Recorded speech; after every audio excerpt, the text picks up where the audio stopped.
Hey everybody, welcome to Board Online, Board Offline. We're going to do the final part in our Star Wars Imperial Assault rules videos. And what we've got today are the skirmish rules. Now, the rules for this are very similar. You use the same foundational rules you've used for in the previous two videos.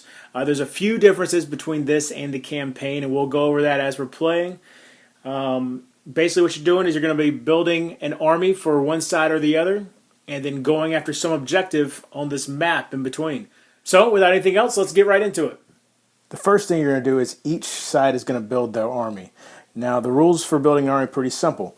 You can have a maximum of 40 deployment points, which are going to be these numbers in the corner here. You can have less than that, but the max is 40.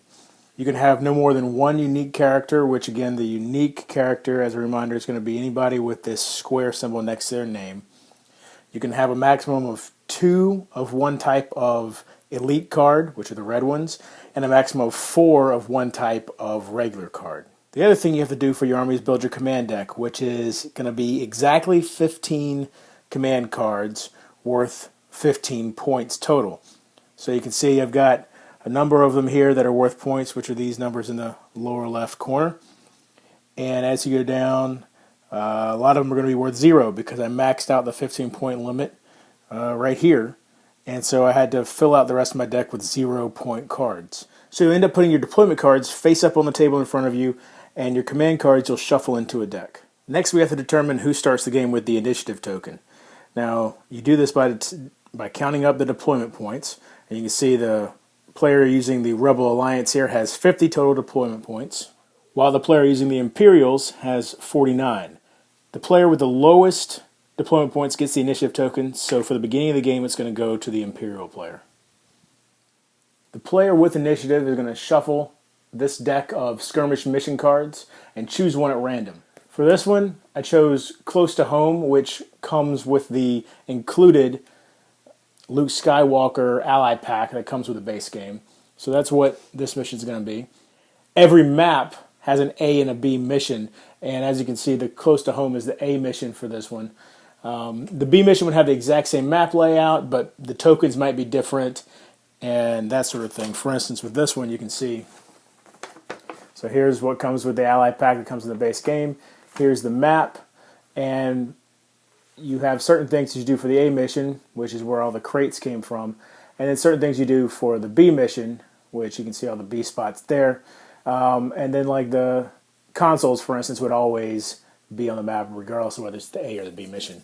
So now that the map's built, the next thing the player with initiative is going to do is choose which deployment zone he's going to go to, either blue or red, and once he chooses that, he's going to then deploy all of his characters into that deployment zone anywhere he wants inside that. So let's say he chooses the blue deployment zone. So let's say this is where he chooses to deploy his characters, and also note that the Royal Guard Champion figure does not come with the main game. That was an expansion pack I picked up. You would instead have a token you can use for him with just the base set. So this is where they deploy. And also, sorry about the sudden appearance of the doors. I realized I didn't place them on the map. So after the Imperial player, or after the player with initiative, which in this case is the Imperial player, puts out his characters, next the other player is going to deploy all of his characters in the zone that hasn't been used yet. So the red zone in this case. So once the other player has deployed his characters into his deployment zone, both players will draw 3 command cards from their command deck. The player with initiative will begin the game and will activate his first character. So let's say the Royal Guard get activated. And maybe he opens the door and he moves that group. Once the player with initiative has activated one of his guys, then the other player will activate one of theirs. And it'll go back and forth like this until there are no more units to activate. So once everybody's finished their activations, and let's say the board looks something like this after the first round of activations, then you're going to go into the status phase, which is going to be a little bit different than it is in the campaign. First thing you're going to have to do is you're going to have to do your cleanup. You're going to ready all the cards for the next round. So go ahead and unexhaust all of them. Then you're going to draw command cards. Now, normally you draw 1, but for every console that's controlled by a player, that player draws 1 additional. So in this case, the only console controlled is by this Royal Guard because he's adjacent to it and no one else is.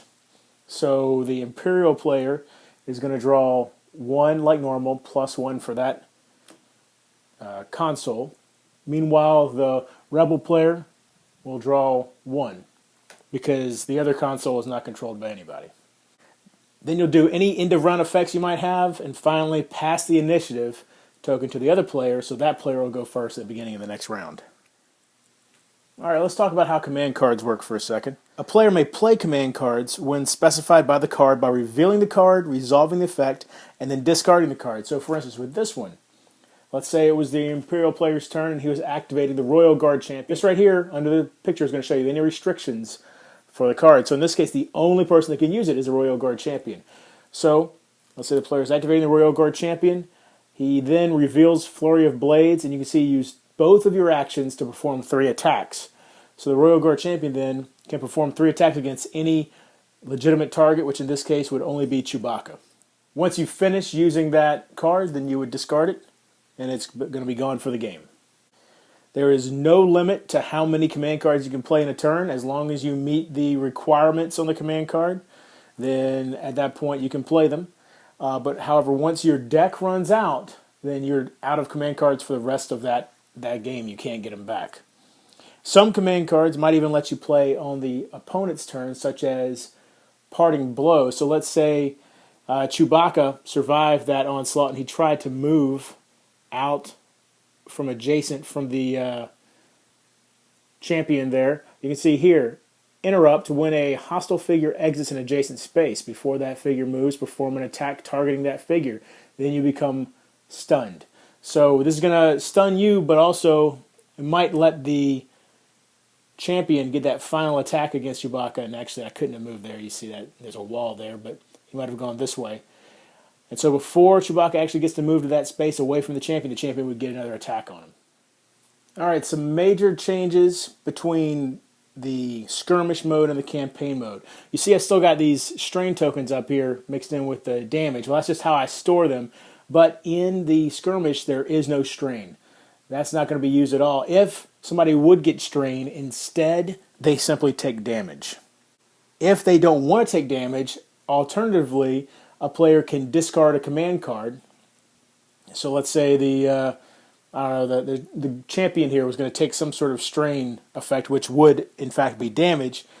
You can then choose any command card you want, discard it, and it prevents that from happening. Keep in mind, discarding command cards is not to prevent damage. Like if something is assigned to you as damage, it doesn't prevent that. If something is assigned as strain, which translates into damage, you can discard a command card to prevent that strain from happening. There is no resting in the skirmish mode. All figures, whether we're talking about, for instance, Jin here is a hero in the campaign and can attack twice in a turn. Same thing with Diala. All figures are considered regular figures. None of them can attack twice unless they have a command card or some special ability that allows them to. Attacking only occurs once per activation for every single character in Skirmish. And obviously, as you've seen here, heroes do not use their hero sheets. They use deployment cards instead. And the crates in Skirmish map you can't explore them and use the crate supply cards. They aren't used at all. The crates instead are used for specific things. For instance, in this mission, you're trying to take control of the crates to gain victory points. Which brings me how to win a skirmish mission. The way to win is by accumulating victory points. So for instance here, one way to do that is you gain 7 victory points every time you take control of a crate. Another way to score victory points is, let's say Chewbacca somehow manages to finally take out the Royal Guard champion. The deployment cost there, because he got taken out, counts as victory points for the other player. The player would take this deployment card to keep track of the victory points from killing that guy. So once you reach 40 victory points, you win. The other way is to completely wipe out the opponent. Now, a lot of times you're going to get those victory points before you completely wipe them out because they're going to be pretty close to 40 deployment points anyway. But if you manage to wipe them out without reaching 40 victory points, you still have won because they don't have anybody left. Okay, thanks for watching. I hope you enjoyed the video. Hope it was informative. Please leave any comments in the comment section below. Any questions you have as well. If you like the video, give it a thumbs up. If you like my channel, please subscribe. And you can find me on Twitter at boredoffline. I'm on Board Game Geek. I'm on Board Game Blender every other week. And until next time, if you're bored online, board offline.